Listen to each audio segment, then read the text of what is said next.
Kuri uyu musi w'Imana igenekerezo rya kabiri ukwezi kw'icenda ikinyamakuru Iwacu kirongowe na Antoine KABURAHE kibicishije mw'ishirahamwe ry'abamenyeshamakuru b'abarundi bahunze cashikirije imfashanyo umuryango w'umumenyeshamakuru Jean Bigirimana yaburiwe irengero mu mwaka wa 2016. Jean Marie Vianey Hicuburundi arongoye ishirahamwe ry'abamenyeshamakuru b'abarundi bahunze AJBE aravuga intumbero y'ico gikorwa.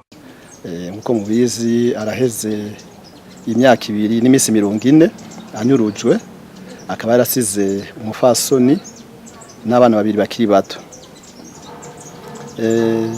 Intumbero yo kurondera imfashanyo kwari uko bofasha abana biwe kwiga kuko nawo abana batafise umuvyeyi barafise uburenganzira bwo kwiga.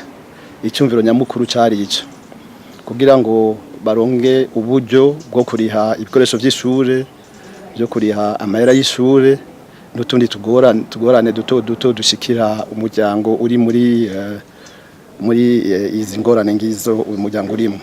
Uwarongoye ishirahamwe ry'abamenyeshamakuru bahunze aratubwira muri make ukuntu ico kikorwa catunganijwe aho anashimira abitanze bose. Ikindi naco twovuga nuko dushimiye cyane abo bantu bose bitanze mu gutanga ubwo buryo barakoze bakaba bakoreye n'Imana. Hanyuma tukabasaba kandi dusubiye kubatera kamo ko bosubira kutwitaba bakabandanya bafasha uwo muryango kugira ngo abana bige gushikaho bashobora no kurangiza amashuri. Godebert Hakizimana umukenyezi asigwa na Jean Bigirimana arakenguruka iyo mfashanyo akanasaba abagira neza kumufasha gusubira ku ishure ngo kuko yahunze yiga muri kaminuza y'u Burundi.